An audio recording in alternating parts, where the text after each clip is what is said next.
There is a specific kind of nothing that only orphans know. Not emptiness, not loneliness. Something more architectural than that. The shape of a space that was always meant to hold someone and simply doesn't. He had built a very comfortable life inside that nothing. A small apartment, an adequate job. Excellent boundaries. He had told himself, fine. And then he died. And the nothing got considerably larger. The sky above was impossible. At the edge of dawn, it spread vast and coral pink, scattered with dozens of floating islands hanging at different altitudes like stones suspended in amber honey. The nearest island trailed waterfalls that dissolved into mist before they reached anything below, and cherry blossoms drifted upward against gravity in slow, unhurried spirals. There was no ground anywhere, only clouds, stone, and the suggestion of an infinite fall. A single body fell through all that enormity, small and dark, eyes closed, already past panic or not yet arrived at it. Cold, rocks, fish. These were the first 3 facts of his new life, and none of them were facts he would have chosen. He woke half submerged on the moss-banked edge of a shallow stream, sunlight falling through young maple and cherry in long diagonal shafts that turned the water to hammered copper. Silver fish investigated his trailing fingers. Somewhere a rooster called, Jalle Orend, 23, lean in the way of people who forget meals, dark circles beneath eyes the color of weathered teak, rolled over with a sound like a man reconsidering every decision he had ever made. He sat up, looked at his hands, looked at the stream, looked at the sky, and froze. The other islands hung above and around him, the waterfall curtains catching light, the whole pastoral enormity of it pressing down. His face moved through disbelief, through the beginning of awe, and settled finally into something more guarded. A man clocking a danger he didn't have the vocabulary for yet. Okay, he said, very flatly, like a person suppressing the appropriate response with great deliberate effort. He stood, tested his legs, found them working. He looked down at his soaked clothes, jeans, a gray hooded jacket, 1 shoe missing, and noted the missing shoe with the expression of a man whose bar for asterisk, this could be worse, asterisk had been permanently recalibrated in the last 90 seconds. Then he began walking toward the rooster. The path bent, and a village revealed itself around the curve.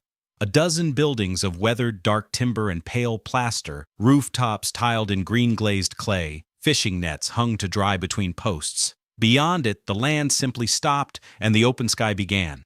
Everything was clear and gold and weathered in all the ways that signaled actual use. 3 people noticed him at once.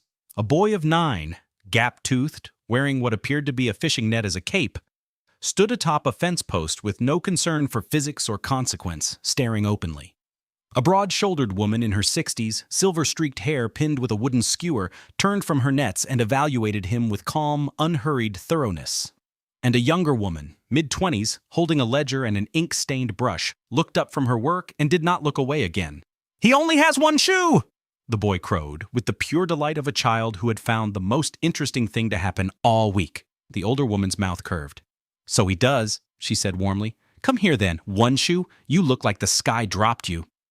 Jalle walked toward them with deliberate, non-threatening slowness, very aware that he looked insane. Yes, I apologize for the appearance," he managed, reaching for ordinary. "I got turned around. I was wondering if I could trouble you for some water and possibly directions." The woman looked at his jacket, his jeans, the single shoe. Her expression didn't change, but something behind her eyes filed several things away. "Water first," she said graciously. "Directions after. Come." As Jalle fell into step behind her, the younger woman watched him go, her head tilted slightly, brush still raised, a single drop of ink forming at its tip and falling onto the open page below. Her name was Nuri Tumachi, and her house was a low, dark-beamed room with a clay hearth at its center and bundles of dried herbs hanging from the rafters. The light was amber and soft. The air smelled of rice and green tea and old wood. Nuri set a clay bowl of plain white rice before him, a cup of tea beside it, and made no production of it at all. The boy, Tomo, installed himself 3 feet away and stared with completely undisguised fascination. Sora, the younger woman, lingered in the doorway, her ledger closed now. Jalle looked at the bowl a moment longer than was strictly necessary. Then he picked it up with both hands. "Thank you," he said very quietly, caught off guard by something he hadn't prepared to feel. "You looked hungry," Nuri said simply, as if it required no gratitude, which was exactly what made it devastating.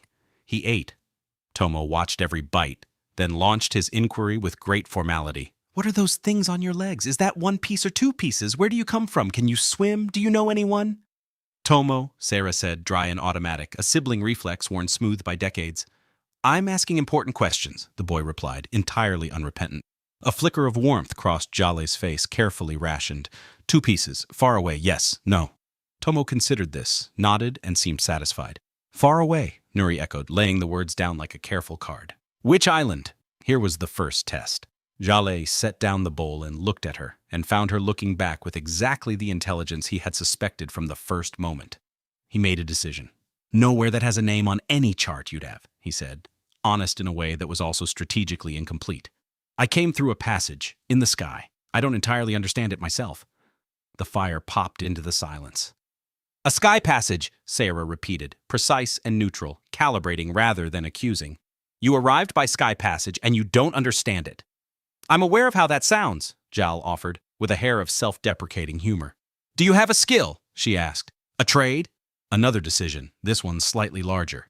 I'm fast with numbers, good with my hands. I learn things quickly, he said lightly, with the practiced ease of a man making himself smaller than he was.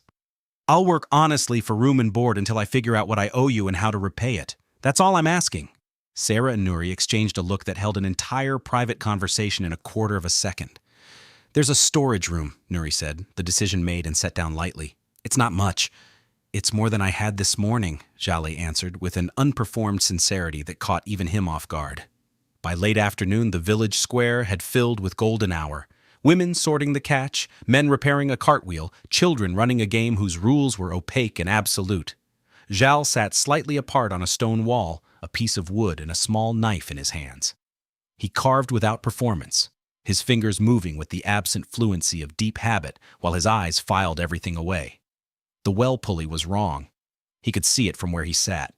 The rope wound to double the friction load so that whoever drew water worked a fifth harder than they needed to. He counted 2 elderly women using it that afternoon and said nothing.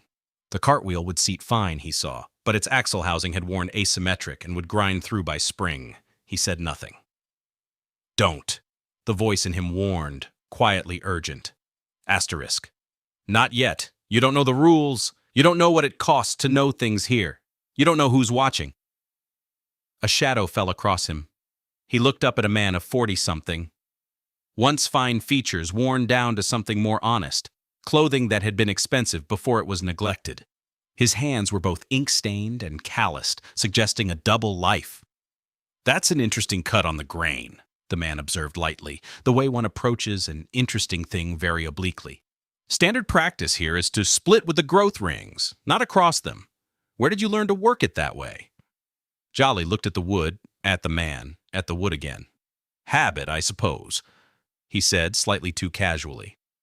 Probably wrong. Probably, the man agreed, watching his face the way one watches a candle in wind to see which way it bends, though it does produce a stronger joint under lateral stress. They looked at each other, 2 people recognizing in the same quiet moment that they both carried things they hadn't shown anyone yet. Ocean Verath, the man said at last, softer, offering a handshake that could plausibly be withdrawn. Surveyor, formerly of the Third Isle Registry, currently of here. Jalle, just Jalle, he answered, matching the register. Currently of here as well. In his hand the carved wood was beginning to take the shape of a small bird, rough, unfinished, but unmistakably alive in the making. At dusk he stood alone at the very lip of the island, where the grass ended at a low stone wall, and beyond it the open sky bled red and deep violet. The waterfall off the eastern edge caught the last sun and turned briefly, magnificently orange. He stood there a long time as the light changed. Asterisk, I know things, he thought. That's the whole of my particular tragedy and my particular power. I know how to build an arch that will stand 200 years. I know why the well pulley is wrong. I know the cartwheel will fail before spring and how to prevent it, and 17 other things I saw today that are quietly grinding these people down. And I said nothing, and I'll say nothing tomorrow either, because I have been in new places before, and I know that knowledge is the most dangerous currency there is until you understand who the guards are. The last light faded. Across the dark, the other islands began to glow. Paper lanterns, fires, the ordinary beautiful light of people ending their days. Asterisk, I just need to be small, he thought, with a weight older than 23 years. Asterisk. For a while, long enough to understand the shape of the cage before I decide whether to rattle it. And he stood there, a single dark figure on a luminous edge, the whole gorgeous and quietly terrifying world expanding around him in every direction.